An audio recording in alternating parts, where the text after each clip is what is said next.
యేసుక్రీస్తు నిజమైన శక్తి కలిగిన దేవుడు. ఆయన 2000 సంవత్సరాల క్రితం ఈ భూమి మీదకి ఆయన వచ్చి ఉన్నాడు. ఆయన మహాకాశములు పట్టజాలనంత గొప్ప దేవుడు.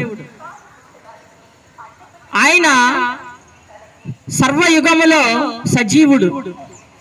ఆయనకి సాటి అయిన శక్తి కానీ, వ్యక్తి కానీ, దైవం కానీ ఇంకొకటి లేదని బైబిల్ చెప్తుంది.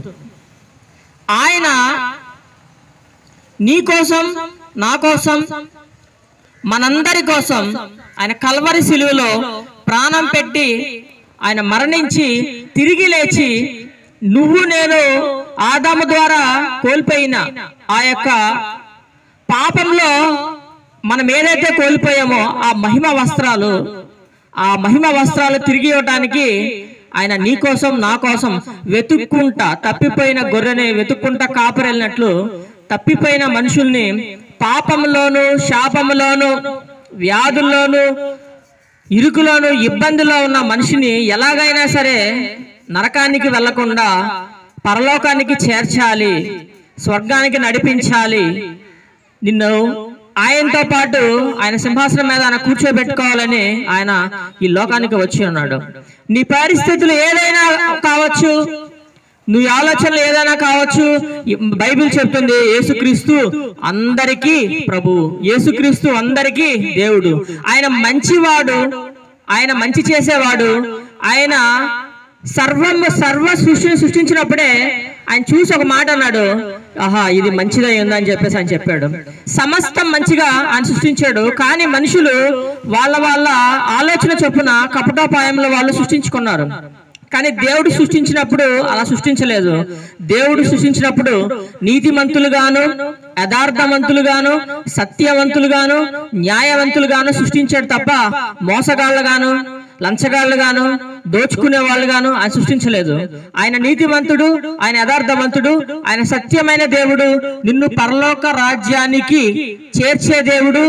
ఆయన నీ శక్తి సరిపోదు, నీ బలం సరిపోదనే ఆయన రక్తం కార్చి ఆయన ప్రాణం పెట్టి ఆయన శక్తి కలిగిన పరిశుద్ధాత్మని నీకు ఇచ్చి ఆయన నీ తరపున యుద్ధం చేయటానికి, నీ తరపున నీ శత్రువైన సాతాను శక్తులతో ఆయన యుద్ధం చేయటానికి నీకు ఆయన పరిశుద్ధాత్మని నీకు మహిమ వస్త్రంగా ధరింప చేయడానికి ఈ భూమి మీదకి ఆయన వచ్చాడు. నువ్వు మొదటిసారి యేసయ్య గురించి నువ్వు వినుండొచ్చు, లేదంటే నీవు ఆల్రెడీ చర్చికి వెళ్ళే క్రైస్తవుడు అయ్యి ఉండొచ్చు.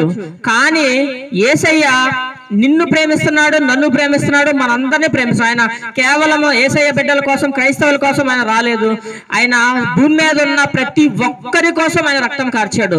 కేవలం ఆయన క్రైస్తవుల కోసం కాదు, ప్రతి ఒక్కరి కోసం ఆయన రక్తం కార్చాడు. ప్రతి ఒక్కరి కోసం ఆయన ప్రాణం పెట్టి ఆయన ఒక మాట చెప్పాడు, తండ్రి వీళ్ళని క్షమించండి, వీళ్ళు ఏం చేస్తున్నారో వీళ్ళు తెలియదు, వీళ్ళకి తెలియక చేస్తున్నారు, వీళ్ళెవ్వరు నశించిపోవడానికి వీల్లేదు, వీళ్ళందరూ కూడా నేను రక్షించుకోవాలి. అందుకే చెప్తాడు, ప్రతి మోకాలు యేసయ్యను అంగీకరిస్తుంది, ప్రతి నాలుక ఒప్పుకుంటది యేసుక్రీస్తు దేవుడని.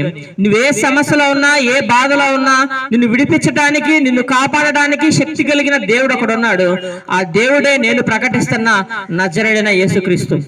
ఆయనకి నీ హృదయంలో నువ్వు చోటిచ్చి ఆయనని నీ హృదయంలోకి నువ్వు ఆహ్వానిస్తే ఆయన నీకు దేవుడుగా ఉంటాడు, నిన్ను మంచి మార్గంలో నడిపిస్తాడు, నిన్ను ఆయన ఆదుకుంటాడు, ఆదరిస్తాడు, నిన్ను పరలోక రాజ్యం తీసుకెళ్లి నిన్ను ఆయన సింహాసనం మీద కూర్చుండబెట్టుకుంటాడు. ఆయనతో పాటు నువ్వు యుగయుగాలు జీవించే భాగ్యాన్ని ఆయనకి ఇస్తాడు. యేసయ్య నిన్ను ప్రేమిస్తున్నాడు, అందరిని ప్రేమిస్తున్నాడు. ఆయన ఎవరిని కూడా త్రోసివేసే దేవుడు కాదు. బైబిల్ చెప్తుంది ఒక మాట, నా యొద్దకు వచ్చి వాడిని నేను ఎన్నడూ త్రోసివేయనని. ఆయన ఎవరిని త్రోసివేసే దేవుడు కాదు, ఎవరిని కించపరిచే దేవుడు కాదు, ఎవరిని అవమానపరిచే దేవుడు కాదు. ఆయన గాయాలు కట్టే దేవుడు, గాయం నయం చేసే దేవుడు, బాగు చేసే దేవుడు. నువ్వు చితికిపోయి ఉన్నావేమో, నువ్వు నలిగిపోయి ఉన్నావేమో, నువ్వు బాధలతో ఉన్నావేమో, నిన్ను ఆదరించడానికి ఒక తల్లి కూడా నిన్ను ఆదరించలేదు. అలాగా తల్లి మరిచినా తండ్రి మరిచినా నేను నిన్ను మరవను, నిన్ను ఆదరిస్తానని చెప్పిన దేవుడు నిన్ను సర్వసత్యంలోకి నడిపించడానికే ఆయన ఈ భూమి మీదకి వచ్చి ఉన్నాడు. నిన్ను ఖచ్చితంగా కూడా నీ సమస్య నుంచి నువ్వు ఎక్కడెక్కడో తిరిగి ఉండొచ్చు, నీ సమస్య పోవడానికి ఎన్నో చోట్లకు నువ్వు తిరిగి ఉండొచ్చు, కానీ నీకు ఫలితం లేకపోయి ఉండొచ్చు. కానీ యేసయ్య దగ్గర కనుక నువ్వు వచ్చినట్లయితే ఆయన నీకు నీ ప్రతి సమస్యకి పరిష్కారం చూపించగలిగిన దేవుడు నేను ప్రకటిస్తున్నాను. నజరేయుడైన యేసుక్రీస్తు దేవుడు ఆయన మృతులను లేపాడు, కుష్ఠరోగులను శుద్ధిపరిచాడు, గుడ్డి వాళ్ళకి చూపు దయచేశాడు, మూగ వాళ్ళకి మాటలు దయచేసిన దేవుడు.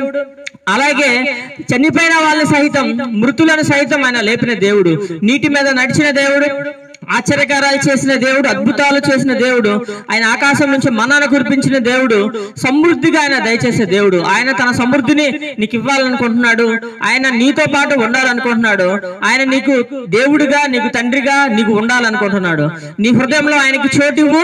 ఆయన నిన్ను ప్రతి బాధ నుంచి, ప్రతి బంధకం నుంచి విడిపించి నిన్ను సర్వసత్యంలోకి ఆయన నడిపించబోతున్నాడు. చిన్న ప్రార్థన చేసుకొని ముగించుకుందాం.